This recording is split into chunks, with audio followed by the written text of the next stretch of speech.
수많은 사람들의 피로 쓴 민주주의 헌법을 욕되게 한 자격 없는 대통령을 하루속히 끌어내려주십시오. 네, 안녕하세요. 김용기입니다. 제가 이 작품을 소포크레스, 안티고네가 아니고 소포크레스의 작품집으로 했던 것이 2016년이더라고요. 지금 봤더니 2016년하고 지금하고 데자뷰입니다. 그때도 박근혜 탄핵이 된 후에 소포크레스 작품을 했고요. 대선 전이었고, 네, 그 다음에 요번에도 윤석열 탄핵한 후에 대선 전에 소포크레스의 안티고네를 하고 있습니다. 묘하게 예전에 2016년에 발표했던 자료를 보니까 거기에 나오더라고요. 그게 뭐 좀 이따 설명할 텐데 뉴욕타임즈에서 박근혜의 몰락은 그리스 비극과 같다라는 말이 그때 써 있었거든요. 하여튼 이번에는 그래서 소포크레스 작품 중에서 앞에서 얘기한 대로 이제 안티고네를 언급했기 때문에 안티고네를 좀 더 깊게 들어가면서 그 사이에 여러분들과 같이 이제 그리스 비극에 대해서 같이 넓게 또는 깊게 같이 들어가 보고자 합니다. 제가 이제 예전에는 이 앞에 표지를 옛날에 그리스 비극에 나왔던 그 작품을 그린 했는데 이번에는 소주제가 이 현대 다시 보는 그리스 비극이기 때문에 현대 연극에 있는 연극에서 나왔던 그런 이미지 컷에서 한번 골라봤습니다. 되게 강렬한 인상을 주는 것 같아요. 네. 그래서 우리는 이 작품을 통해서, 그러니까 이 발표를 통해서 제가 이 그리스 비극이 생성부터 발전, 소멸, 언제부터 이게 쇠퇴하게 됐는지에 대해서 같이 얘기를 하게 되고요. 그 다음에 이제 가볍게 그리스 비극 작가, 3대 비극 작가에 대해서 알아보고 작품으로 들어가서 소포크레스의 안티고네를 현대적 시각에서 한번 봤을 때 어떻게 과거의 안티고네하고 비교가 할 수 있는지, 현대적 시각에서 지금의 사태, 근본 사태하고 한번 비교를 해보고요. 그 다음에 그렇게 따지면 그리스 비극 전체가, 그리스 비극에 나오는 작품들을 현대적인 관점에서 볼 수 있지 않을까라고도 생각을 해봤습니다. 자, 그리스 비극은 비극이잖아요. 슬플 비자. 근데 이제 보시면 비극인데 슬프지가 않은 비극이 있어요. 세 작품이 있습니다. 약간 카운트에서 3개 작품이 있다는 거고 중립적인 작품도 몇 개 돼요. 왜 이것을 슬프지도 않은 작품이 있는데 왜 다 슬플 비자를 써서 그리스 비극이라고 했을까요? 결론은 이 비극이란 말이 원어, 한글과 번역이 아니라 원어를 한번 봐야겠죠. 이 번역된 원어가 무엇일까요? 그리스 비극은 원어로 트라고디아라고 합니다. 트라고디아는 트라고디아가 영어의 트라제디가 됐고, 트라제디가 일본으로 가서 비극으로 번역되고, 그래서 우리나라의 비극으로 들어온 것 같습니다. 트라고디아는 트라고스, 염소와 오드, 노래, 이 두 가지가 합쳐졌다는 말이라고 해요.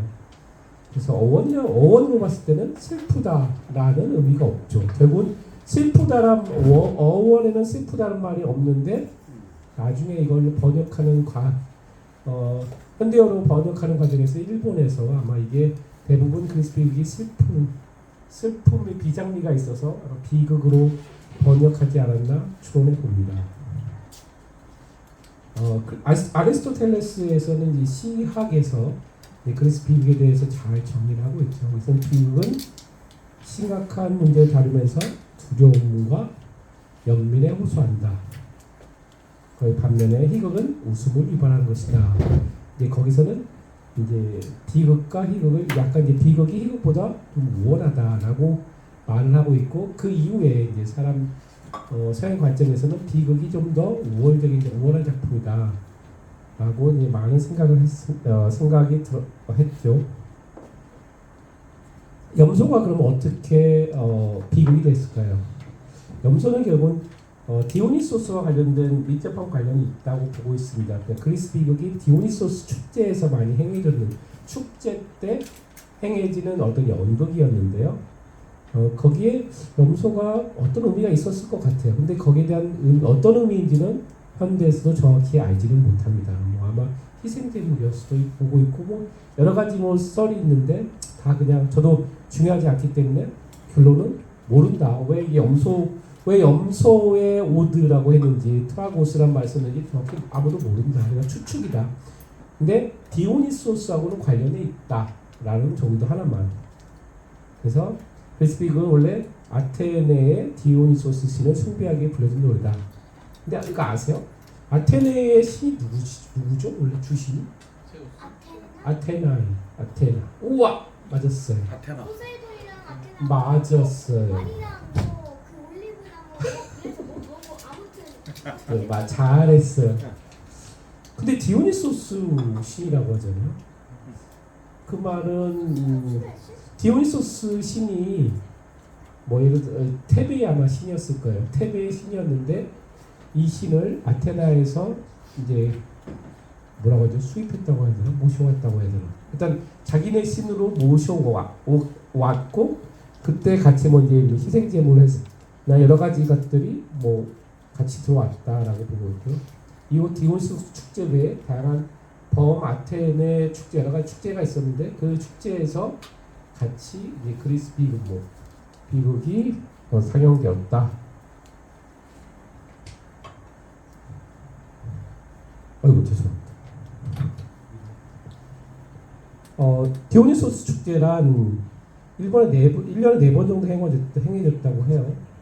근데 이 쭉 행해지면 이제 일주일 정도 계속되었는데 특히 주신인 디오니소스에게 바쳐지는 합창 찬가가 있었대요. 그게 디티 람보스라는 합창 찬가가 있었는데 그것이 합창 찬가가 결국은 그리스 비극으로 됐을 거라고 추측하고 발전했을 거라고 보고 있습니다. 왜냐하면 그리스 비극의 코러스가 있잖아요. 그래서 초창기에는 코러스 중심의 그리스 비극이었다가 그게 소포클러스를 가고 에우리피데스를 가면서 합창은 줄어들고 코러스는 줄어들고 대사가 늘어나는 그런 형태로 발전하기 때문에 디오니소스 때 했던 합창 찬가인 디티람보스가 그리스 연극이었다라고 말하고 있습니다. 그리스 비극은 어떻게 그러면서 이렇게 생성되는데 발전했냐? 결국은 아테네의 민주정과 함께 그리스 비극이 발전했다. 아테네의 민주정 어떻게 발전했냐? 결국은 아테나 연합군과 페르시아 전쟁에서 아테네가 페르시아를 이기고 패권을 차지하죠. 그러면서 그리스 비극이 그리고 그 다음에 더 이상 이제 페르시아한테 이제 대항하기 위해서 델로스 동맹을 맺고 델로스 동맹 국가들은 돈을 넣어라 해가지고 이제 그 돈을 아테네에 바치고 그 아테네가 그 들어온 돈으로 해서 여러 가지 사업을 일으킵니다. 뭐 공연도 하고 신전도 짓고 그러면서 그 돈이 들어오니까 계속 뭐 축제를 하면서 축제를 하다 보면은 많은 이 그리스 비극들이 많이 상영되겠죠. 그러면서 많은 작품이 상영되고 이에 따라서 3대 비극 작가를 포함해서 위대한 그리스 비극 작가들이 등장하게 되죠. 하지만 이제 아테네가 몰락을 하게 되죠. 그 펠로폰네스 전쟁 때 스파르타한테 져가지고 몰락을 하게 되면서 결국은 몰락을 하게 되면은 돈을 대주는 곳이 더 이상 어디 없고 이제 그러다 보니까 이제 점점 공연을 안 하게 되겠죠. 밑에 뭐냐면 제가 이 아테나와 영광과 몰락을 같이 한 그리스 비극이라는데 이 그리스 비극자가 순서대로 보면 아이스킬로스가 먼저 태어났고 그 다음에 후배가 소포클레스, 그 다음에 에우리피데스 있는데 아이스킬로스는 살라미스 해전이라고 페르시아 대상으로 해서 크게 이겼던 전쟁. 그때 참전을 한 이제 참전한 장군 출신이고요. 그 다음에 우리가 읽고 있는 소포클레스는 그때 어린 아이 소년으로서 합창단원으로서의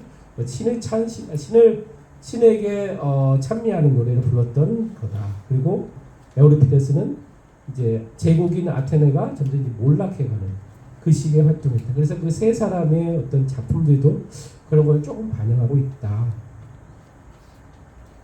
다시 말씀드리면 아이스킬로스는 이제 BC 연도를 보면은 아이스킬로스가 조금 더 이제 맨 위 525년 태어나고 돼 있고 소포클러스는 497년 30년 차이. 그 다음에 에우리피데스는 480년 17년 차이가 나죠. 그래서 아이스킬로스는 그리스 비극의 창시자라고 불리고 있고 소포클러스는 완성자. 에우피데스는 희곡의 창시자. 왜 희곡의 창시자였을까요? 희곡이라는 건 결국은 위에서는 뭔가 영웅에 대해서 얘기를 하고 그런 거지만 이것은 진정한 영웅을 인간화하면서 평범하고 그냥 평범한 사람들이 등장하는 그래서 아마 희곡의 창시자라고 하지 않았을까라고 생각하고 이때 이제 합창이 사라집니다. 대표적인 작품이 아이스킬로스에는 아가멤논 오레스테이아 3부작이 있고 그러니까 오레스테이아 3부작이라는 건 뭐냐면 그리스 비극은 그냥 어떻게 그냥 그러니까 작품을 발표할 때 이제 경연대회거든요. 그러니까 작가들이 자기 작품을 경연하면서 1등을 꼽는 건데 3부작 작품 하나, 그 다음에 뭐 디티람보스 하나, 뭐 그렇게 작품을 제출하는 거예요. 3부작이라는 것은 이제 오레스테이아 3부작은 이제 그 아가멤논이 이제 죽는 것부터 해가지고 복수하는 것, 그 아들이 복수하는 것까지 해서 그런 것들을 3부작으로 연속되게 하는 것. 그런 것들이 3부작인데 그렇게 3부작들을 상영을 했습니다. 그래서 유일하게 남아있는 3부작이 아이스킬로스의 오레스테이아이고요. 소포클레스는 우리가 가장 잘 알고 있는 오이디푸스 왕, 그 다음에 아가멤논, 에우리피데스는 메데이아, 그렇죠? 네, 이거 넘어가겠습니다. 그래서 제가 2000몇 년도 맞나? 우리나라에 보면은 이제 창극당이 있고요. 국립극장 창극단에 김준수 나오는 데인데 거기서 판소리 창극으로 해서 트로이 여인들. 트로이 여인들은 이거는 이 작품은 그러니까 예전에 했을 에우리피데스 작품을 근대의 독일 작가가 다시 그냥 근대적 시각으로 쓴 거거든요. 독일 작가가 그 작품을 베이스로 해서 그 작품을 현대적인 창 기법을 이용해서 한 작품입니다. 이게 뭐 되게 해외에서도 공연하는데 되게 인기가 많았다라고 하더라고요. 나중에 한번 기회가 되면 여러분들 한번 보시면 되게 좋아하실 것 같습니다. 보통 우리가 그리스 비극은 고귀한 인간 정신을 다룬다고 합니다. 그리스 비극의 소재는 그리스 신화겠죠. 다 대부분 그리스 신화입니다. 그리고 거기에 이제 창작이 됩니다. 무슨 말이냐면 그리스 비극의 내용은 창작이라는 얘기예요. 그러면 안티고네를 보겠습니다. 안티고네에서 창작 인물은 안티고네입니다. 그러니까 안티고네는 창작 인물입니다. 실제 인물이 아니라는 거죠. 그러니까 오이디푸스의 이제 일단 가계도 설명할 텐데 거기에 대해서 이제 안티고네가 없었다라는 게 이제 중론이라고 하더라고요. 처음에 이제 아테네 축제 공연 중에서 그리스 비극이 만들어지면서 그 이후에 아테네가 어떤 민주정을 꼽히는 아테네의 그런 자유정신, 그러니까 페르시아 대상으로 싸우면서 생겼던 그런 가지고 있던 꼽혀왔던 자유민의 정신, 민주주의 정신이 어떤 그런 우월성을 계속 경연장에서 보여주는 것. 어떤 프로파간다라고도 할 수 있죠. 왜냐하면 거기 등장한 사람들은 결국 다 민주정의 시민들이고 그런 것들을 만들어 돈을 대는 사람들은 페리클레스 같이 이제 장군들 지배층이고 그 지배층에서 우리가 예를 들어서 이번에 하는 공연을 만들어 달라고 작가들한테 돈을 주면 그 작가들은 거기에 대해서 이제 그런 의도를 잘 드러낼 수 있는 작품들을 만들어 내겠죠. 그게 이제 그리스 비극이 될 수 있고요.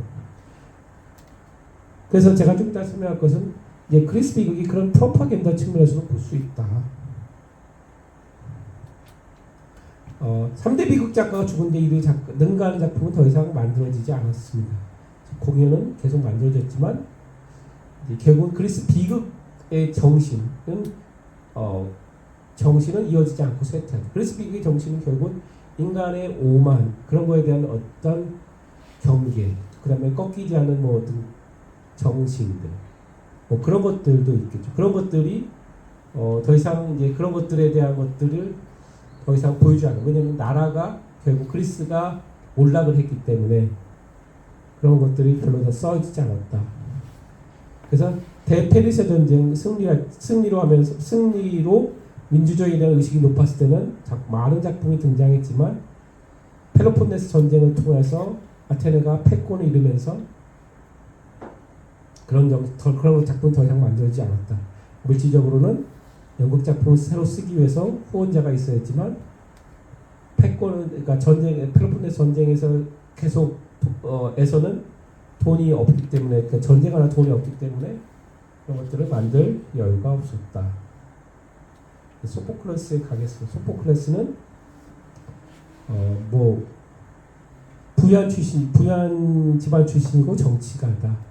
그리고 경연대회에서 29세에 첫 우승했다라고 되어 있네요. 그러니까 아이스킬로스, 그 선배는 아이스킬로스가 42세 첫 우승인데 되게 젊은 나이에 얼마 안 됐을 때 우승했다는 얘기는 되게 작품에 대해서 뛰어났다, 작품을 쓰는데 뛰어났다고 보고 그런 예시가 이제 결국은 오이디푸스죠. 오이디푸스는 아리스토텔레스의 시학에서 그리스 비극을 잘 대변하는 그 작품이라고 칭찬을 받고 있습니다. 120편을 썼다고 했는데 7편만 전해지고요. 여기 보면 오이디푸스 왕, 안티고네, 콜로노스의 오이디푸스 이 세 개가 결국은 다 한 가문 오이디푸스를 다루고 있죠. 그래서 오이디푸스 가문 비극 3부작이라고 합니다.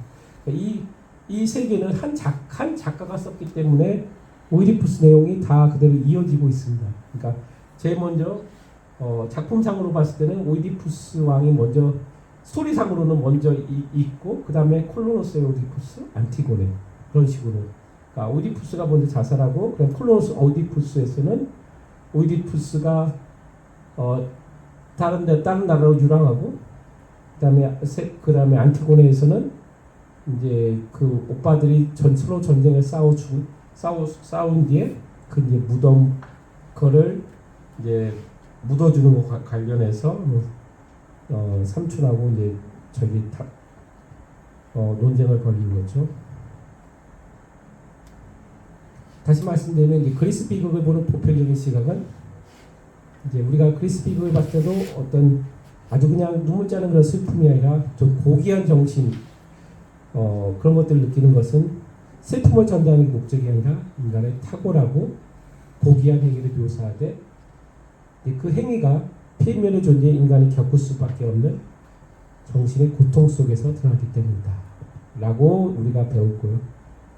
그 다음에 이제 그것 통해서 우리가 연민을 느끼고 연민을 통해서 카타르시스를 느낀다 라고 우리가 교과서에서 많이 배웠죠. 저는 이거를 이번에 다른 책을 읽으면서 다른 시각으로 봤어요. 그래서 이렇게 좋게 보는 시각도 있지만 아니 제가 그게 나쁘다 잘못된 게 아니라 이런 시각도 있지만 우리가 작품의 배경인 테베에 주목을 해보자. 그러니까 이게 지금 오이디푸스 가문의 얘기가 이 테베인데 테베라는 국가가 어디냐? 테베가 아테네 사이는 적대적인 관계인데 이게 아테네가 어디였어? 뭐냐? 아티카 여기가 아테네가 있고요. 바로 위가 테베가 있습니다. 두 색깔이 지금 다르다는 얘기는 서로 우방국이 아니라는 얘기예요. 그래서 어떻게 우방국이 안 되냐? 이제 테베하고는 주변 플라타이어라는 지역을 두고 싸우도 이제 갈등을 맺었고요. 테베가 과도적인 방면에 아테네는 민주정이었습니다. 그러니까 정치 체계가 다른 나라였고 그 당시에는 정치 체계가 다르다는 얘기는 서로 연합국이 될 수가 없었거든요. 왜냐하면 아테네 연합국들은 대부분 다 민주정이었고 스파르타 연합국은 대부분 다 과도정이었거든요. 그다음에 페르시아 전쟁할 때도 테베는 금방 굴복을 했습니다. 뭐 흙과 물인가요? 흙을 내놓으라 하니까 그냥 바쳤던 거고 아테네는 아테네는 그렇게 거부한 거고요. 그 다음에 펠로폰네스 전쟁 때는 스파르타 편에 서서 테베가 싸웠습니다. 자, 그렇게 봤을 때 테베하고 아테네는 서로 사이가 좋았던 적이 거의 없다. 거의 원수 같은 나라. 원수 같은 나라였다. 가까이 있으니까. 그러면 공연장에서 이제 테베에 대해서 얘기할 텐데, 그러면 어떤 공연을 통해서 얘기하고자 하는 주제는 이런 거예요. 이런 거 뭐 어떤 주제였을까요? 테베가 위대한 국가다라는 내용일까요? 아니겠죠. 그러니까 테베는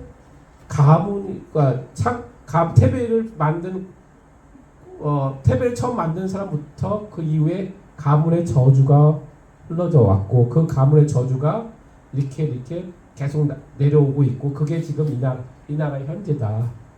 그 가문의 저주를 보여주는 게 오이디푸스 왕도 있고, 그래서 오이디푸스 왕은 오이디푸스 왕에 대한 얘기, 안티고네, 그다음 테베를 공격하는 예국 장수, 탄원하는 여인들, 이 작품들 모두 이제 테베 왕가의 저주에 대한 관련된 거죠. 저주란 것은 이제 그 자녀까지 이어지는 거죠. 왕에서부터 자녀까지 이어진 저주다. 그럼 테베 가문의 저주는 어떤 것일까? 테베에 처음 시작한 건 카드모스라는 사람이 시작했는데, 뱀을 살해했는데, 이게 뱀을 살해하면서 시작됐는데, 도시를 세우는 과정에서 아레스의 신성한 뱀을 죽였고, 이로 인해 아레스 전쟁의 신이 저주했다. 그래서 후손한테 저주를 내렸다. 그다음에 라이오스 왕이 이제 오이디푸스 왕의 아버지인데, 라이오스 왕에게는 또 이제 펠롭스의 아들 크리포스를 유기하고 성충해서 제우스와 신대의 분노를 샀고, 신탁을 통해서 네 아들이 너를 죽일 거다 하니까 어떻게 해요? 이 왕이 아들을 버리죠. 죽이지 못하고 버리죠. 그래서 그 다음 얘기가 이 오이디푸스고, 오이디푸스는 여러분들 잘 아시다시피 버려져서 코린토스에서, 그 옆에 있는 코린토스라는 국가에서 왕가에서 자랐지만, 나중에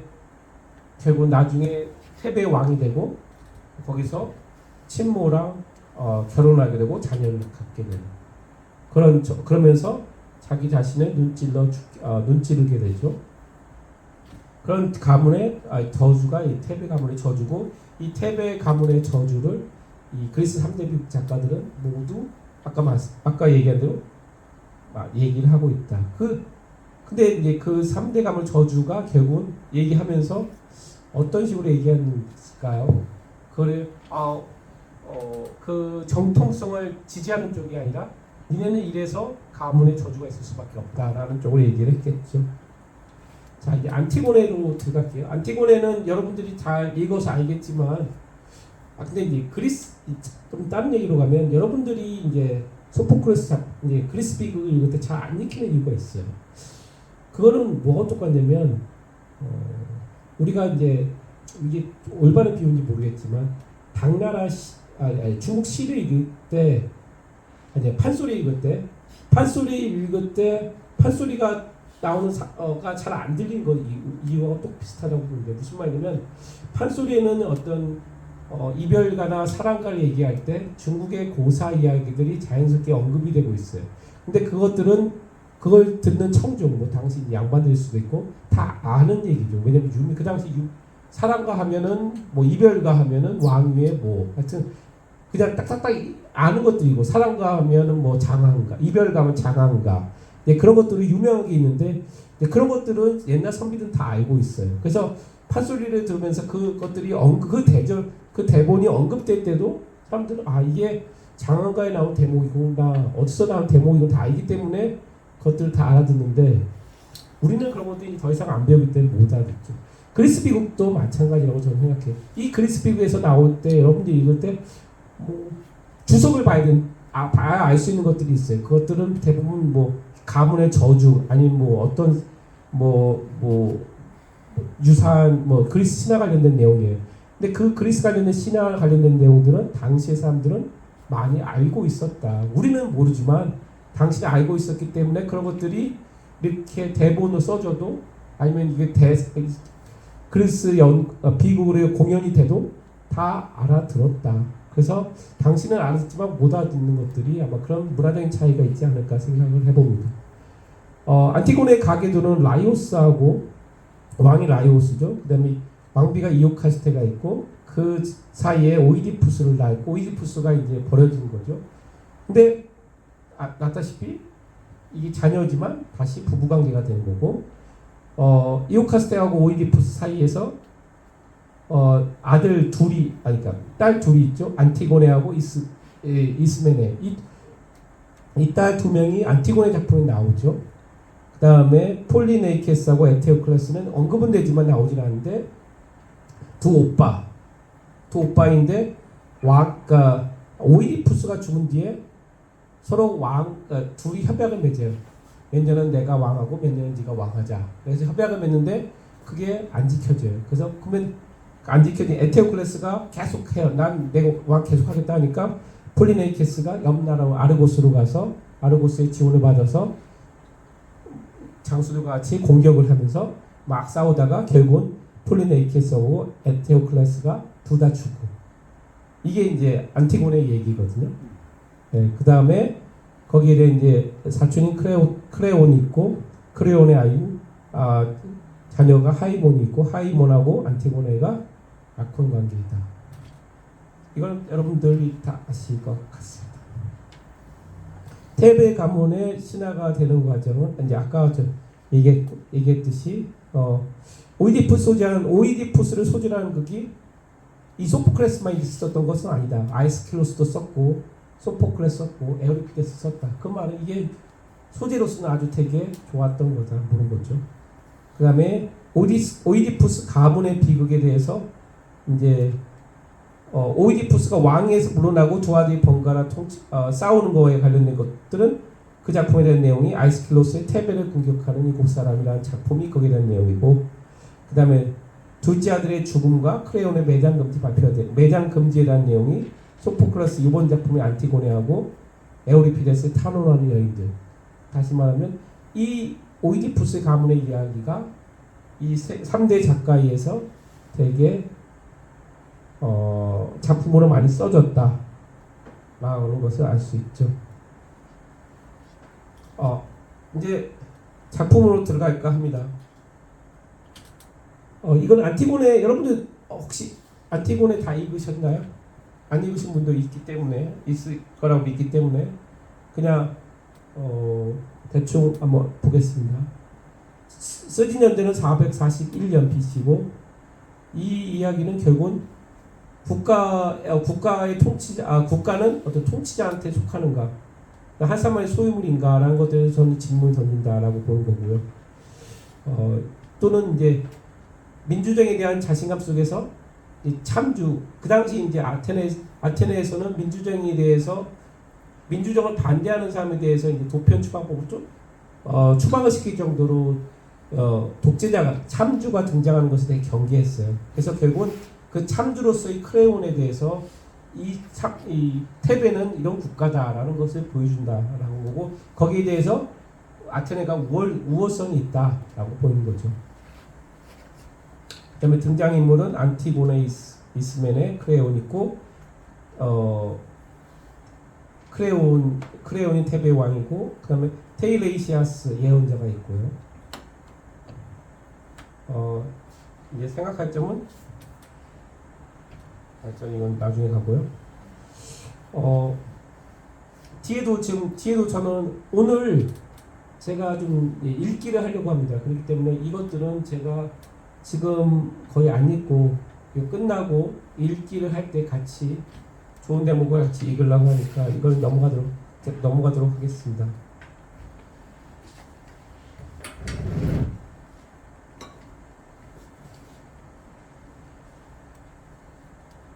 이제 안티고네를 아까 우리가 한 이유에 대해서 이제 봤죠. 안티고네를 현재 상황과 비교했을 때 어떻게 읽을 수가 있을까? 현재 2025년에 현재 안티고네를 어떻게 읽을 수있을까에 대해서 한번 얘기해 보도록 하겠습니다. 이거는 결국은 우리가 양심과, 그러니까 안티고네로 대변되는 양심과 이 양심 어떤 양심인지 아시죠? 그러니까 신의 뜻인 옷발에 묻어주는 거에 대해서는 국가가 이래라 저래라 할 수 없다. 국가가 반대해도 나는 내 친척을 내 오빠. 옷발에 묻어주겠다. 그 사람이 반역자 이건. 그런 양심 또 신의 뜻이란 거죠. 왜냐하면 왜 신의 뜻이냐면 그리스에서는 어떤 죽은 자 사자에 대해서 제대로 장사를 안 지내는 것들은 어떤 신의 뜻을 어기는 것으로 생각했기 때문에 신의 뜻을 어기는 거죠. 양심과 이제 권력 그걸 하지 말라고 하는 묻지 말라고 하는 권력이 충돌했을 때 어떻게 될 수 있느냐. 그래서 이 안티고네와 윤석열 대통령의 탄핵 사건을 통해서 현실 정치와의 비교를 해보려고 하고요. 이거는 정의와 진실을 통한 투쟁이라는 관점에서 한번 접근해 보려고 합니다. 그러려면 이제 그리스 비극의 관점인 네 가지를 한번 같이 봐야 되는데 결국 그리스 비극이 이 비극적인 요소 중에 공통으로 있는 게 오만함이죠. 그 크레온의 오만함. 그러니까 신의 뜻과 상관없이 내가 왕이기 때문에 내가 왕이기 때문에 이거를 내 마음대로 할 수 있다. 왕이 아니고 여기서는 왕이라는 체제가 아니고 내가 이 통치자이기 때문에 내가 명령한 대로 해야 된다. 그런 오만함이 휴브리스가 있었고, 그러면 아르테는 오만함에 따른 어떤 혼란과 맹목적인 것들 있는 거고, 네메시스는 거기 그런 것들이 발생한 거에 대해서 신이 응징하는 거가 네메시스고, 이제 신적 응징은 뭐냐면 이 작품에서는 오만함은 결국은 그래서 뒤에서 얘기할게요.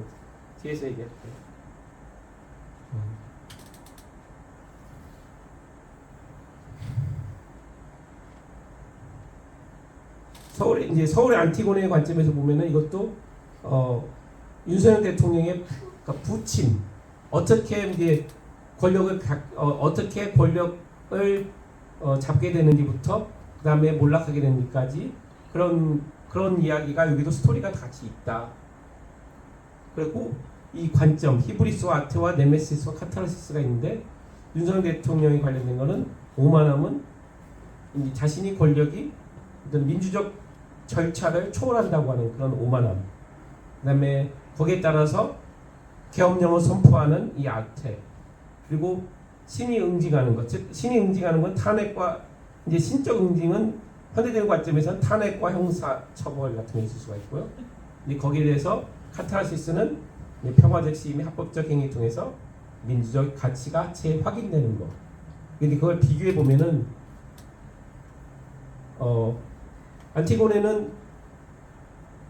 안티고네에서는 부정의한, 그러니까 법에 대해서 안티고네가 불복종을 하는 거고요.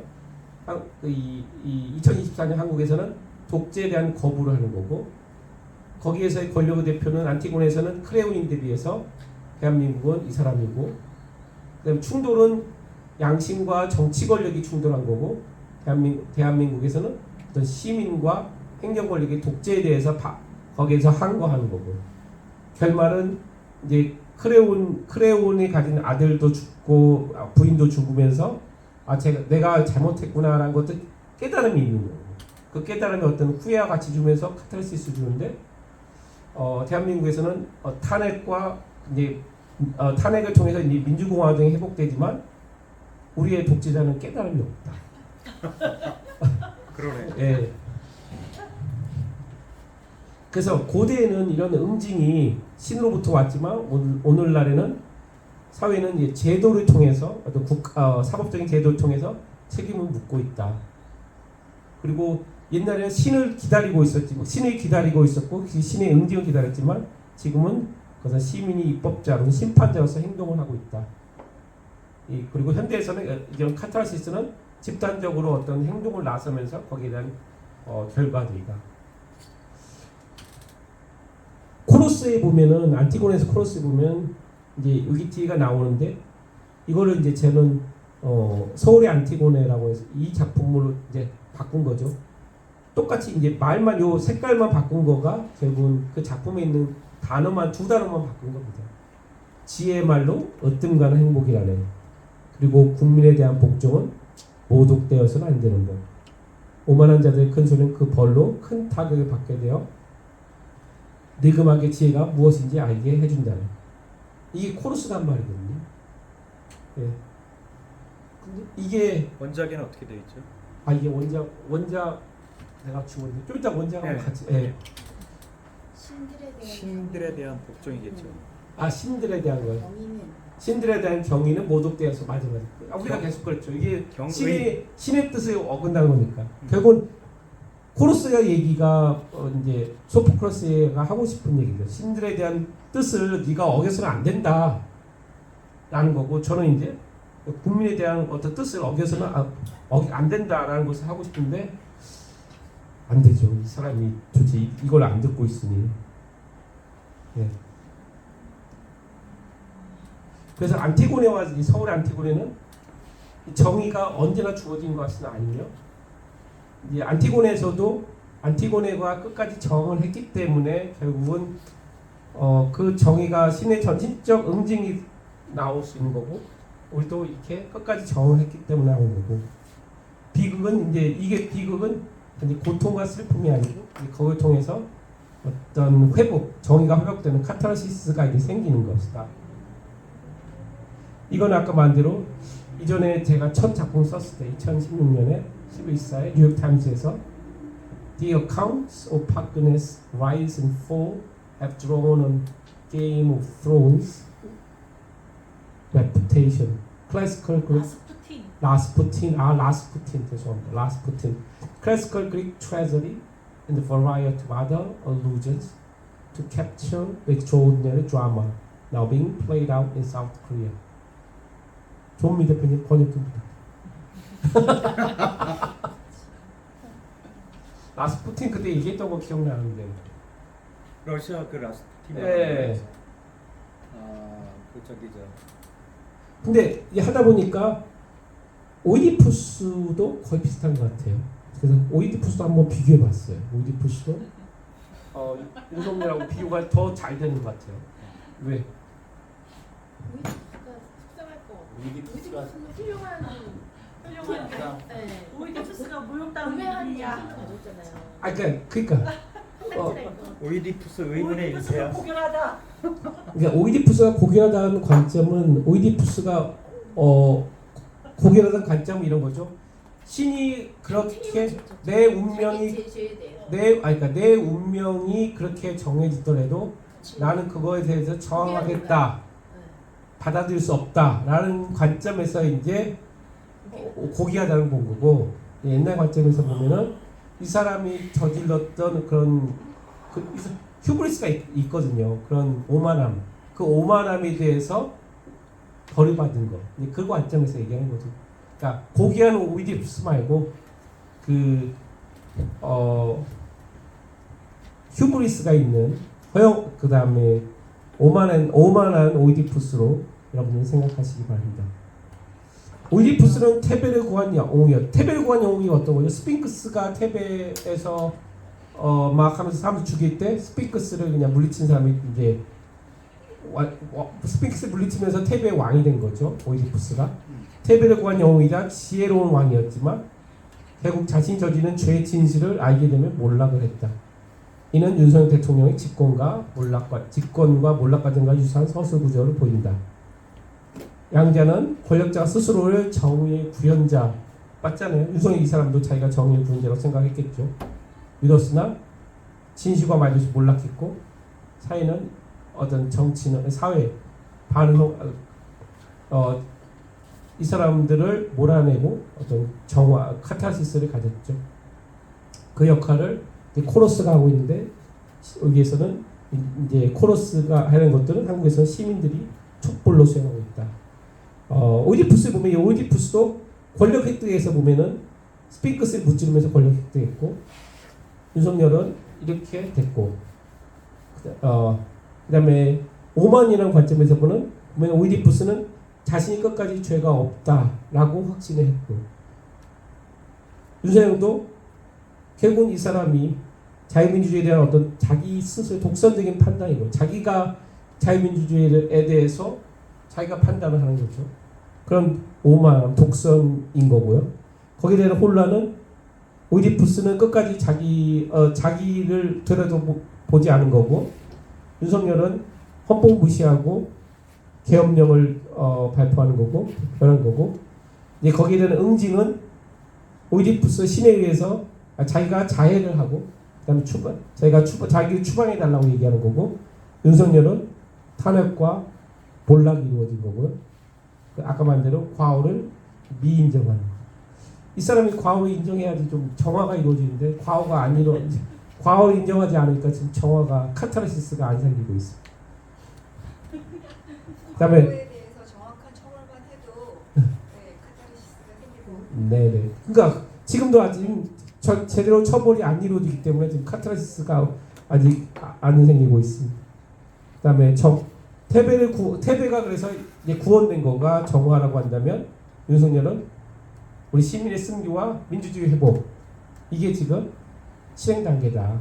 지금 카타르시스가 지금 반쯤 왔다라고 보면 되겠고 그렇게 봤을 때 오이디푸스하고 더 비슷한 거라고 볼 수 그래서 있겠죠. 고생하는 사람과 멧돼지를 비교하니까 기분이 상당히 안 윤석열이 매우 자부심을 느끼겠는데요.